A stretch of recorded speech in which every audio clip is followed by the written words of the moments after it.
रूही बहुत ही नकचड़ी और गुरूर की भरी हुई होती है। रूही का भैया अर्जुन, उसकी शादी उसकी पसंद की हुई थी। रूही अपनी भाभी इस्मा को बहुत ज़्यादा परेशान करती है। जो भी इस्मा काम करती थी रूही उसमें कमियां बहुत निकालती थी।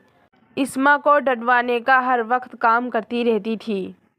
एक दिन इस्मा किचन में खाना बनाती है, तभी रूही आ जाती है और अपनी भाभी से बोलती है, भाभी तुम आज के खाने में क्या बना रही हो? रूही, मैं राजमा चावल बना रही हूँ। आप भी हाथ धोकर बैठ जाओ, मैं खाना अभी लगाती हूँ। भाभी मैं तुमसे एक बात बोलूँ, तुम भैया से कितनी मोहब्बत करती हो? रूही, ये भी कोई बात पूछने की है? तो भाभी तुम भैया के पसंद का खाना बनाओ ना, ये क्यों बनाती हो राजमा चावल? भैया को राजमा चावल से बहुत एलर्जी है। भैया को शाही पनीर बहुत ज़्यादा पसंद है, क्यों ना तुम उनके पसंद का खाना बनाओ? हाँ दीदी, तुम सही बोल रही हो, मुझे क्या पता तुम्हारे भाई को क्या पसंद है। रूही इस्मा से कहकर ये चली जाती है। फिर इस्मा शाही पनीर बना लेती है और सबके सामने टेबल पर रख देती है। शाही पनीर देखकर अर्जुन बोलता है, इस्मा ये तुमने क्या बनाया है? माँ तुम्हें तो पता है मुझे इससे एलर्जी है, फिर क्यों शाही पनीर बनाया है? बहू, मैंने तो तुमसे राजमा चावल को बोला था, ये शाही पनीर क्यों बनाया है तुमने? तेरे एक बार में समझ में नहीं आती क्या? अब यहाँ पर तेरा हुक्म नहीं चलेगा, ये मेरा घर है, जो मैं कहूँगी वही होगा। तूने किससे पूछ के ये शाही पनीर बनाया है? तुझे मालूम भी है अर्जुन को इससे कितनी एलर्जी है, इसके मसालों से। हाँ माँ जी, मैं राजमा चावल बना रही थी, तभी जूही दीदी आ गई और उन्होंने बोला था कि अर्जुन भैया को शाही पनीर बहुत पसंद है, मैंने इसलिए शाही पनीर बना दिया। तौबा तौबा है भाभी, तुम कितना झूठ बोल रही हो। मैंने तुमसे कब कह दिया कि भाई को ये पसंद है? आखिर भाभी तुम मुझसे चाहती क्या हो? हर बार में मेरा नाम ले देती हो। अब रोज़ का रूही का काम यही हो गया था। रूही हर वक्त इस्मा को डरवाती रहती थी। एक दिन रूही कॉलेज से आती है। भाभी, ओ भाभी, मुझे एक कप चाय बना दो, सर में बहुत दर्द हो रहा है। थोड़ी देर बाद इस्मा चाय दे देती है। इस्मा किचन में अपना काम करने चली जाती है। रूही को एक और बहाना मिल गया था इस्मा को डटवाने का। माँ देखो ना अपनी लाडली बहू की। क्या हुआ मेरी बच्ची, अब क्या कर दिया इस कमबख्त ने? माँ देखो ना, मैंने भाभी से चाय मांगी थी, भाभी ने बिल्कुल ठंडी फ्रिज की रखी हुई चाय मुझे दे दी। ये खुद को समझती क्या है, एक ही नंद हूँ मैं इनकी। पता नहीं भाभी मुझसे इतना क्यों जलती हैं। जब से ये इस घर में आई हैं तब से ये मुझे परेशान करती रहती हैं। अरे मेरी बच्ची गुस्सा मत कर, मैं इसे अभी सबक सिखाती हूँ। पता नहीं अर्जुन ने इसमें क्या देखा है जो इस पे ही मर मिटा, नहीं तो मैं मालदार घर की बहू लाती और अच्छी भी होती और घर को भी संभालती। जब से ये आई है तब से हमारे घर का सुकून ही छीन लिया इसने। चल तू अब चुप हो जा, शाम को अर्जुन से बातें करते हैं। हर वक्त मेरी मासूम बच्ची के पीछे पड़ी रहती है।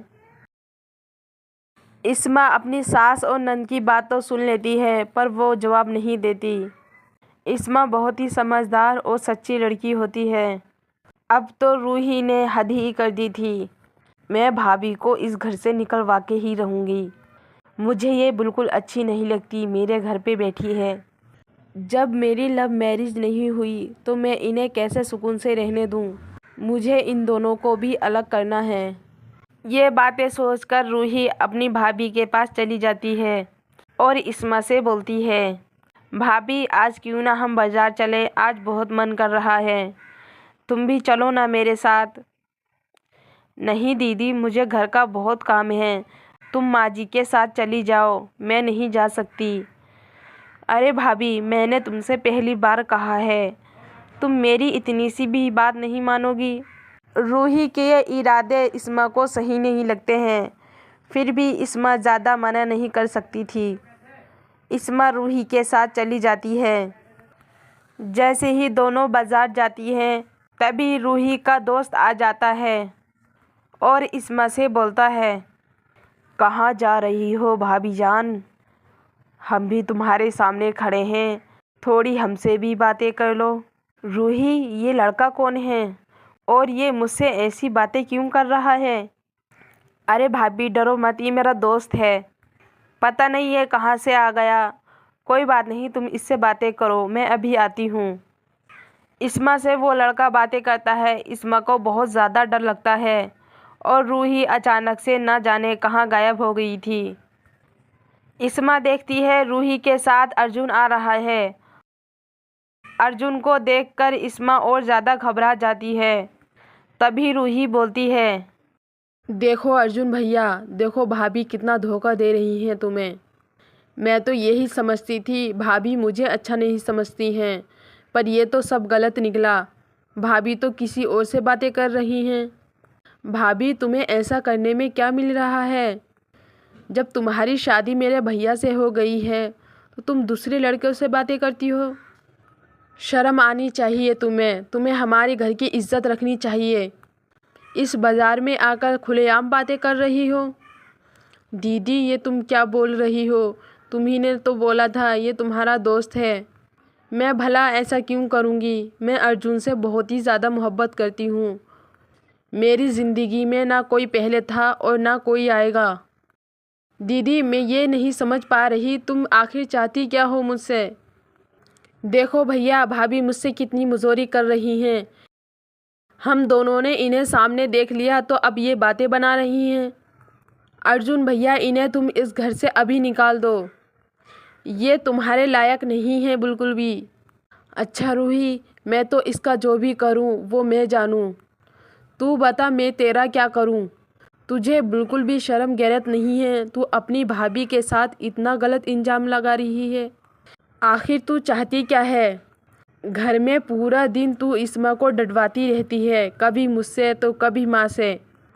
अगर तू फ़ोन पे इस लड़के से बात न करती तो शायद मैं तुझे पहचान ना पाता। जब तू फ़ोन पे बात कर रही थी मैंने तेरी सारी बातें सुन ली थी। और हाँ, मैं अपनी बीबी पे पूरा भरोसा करता हूँ। मेरी इस्मा ऐसी नहीं है। तू अपने घर की इज्जत को बाज़ार में बदनाम कर रही है। कभी तूने सोचा भी है मुझे और या माँ जी को पता चल गया तो तेरी इज्जत बिल्कुल भी नहीं रहेगी। हम क्या सोचेंगे तेरे बारे में?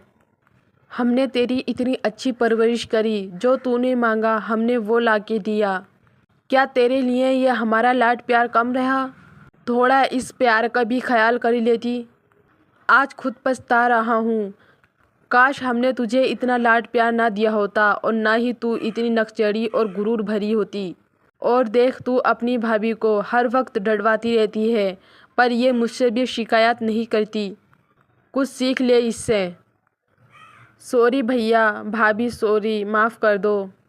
मैं आइंदा ऐसा कभी नहीं करूँगी। बस मुझे इस वजह से गुस्सा आ रहा था। मैं राज से बहुत मोहब्बत करती हूँ। जब राज के घर वाले रिश्ता लेके आए तुमने और माँ ने साफ इनकार कर दिया। आखिर ऐसा क्यों? मेरी पसंद की शादी नहीं कराई और जब तुमने भाभी को पसंद करा तो माँ ने एकदम हाँ कर दी और शादी भी कर दी। मुझे ये बात सोचकर बहुत गुस्सा आ रहा था। तब से मैंने यही ठान ली थी मुझे तुम दोनों को अलग करना है। भाभी हो सके तो मुझे माफ़ कर दो, मैंने तुम्हें बहुत तकलीफ़ें दी हैं। अरे नहीं रूही दीदी, कोई बात नहीं। ये सारी बात तुम मुझे पहले बता देती। मैं तुम्हारी बड़ी बहन की तरह हूँ। अगर नंद भावजे चाहें तो दोस्ती का भी रिश्ता बना सकती हैं और बहनों बहनों का भी रिश्ता बना सकती हैं।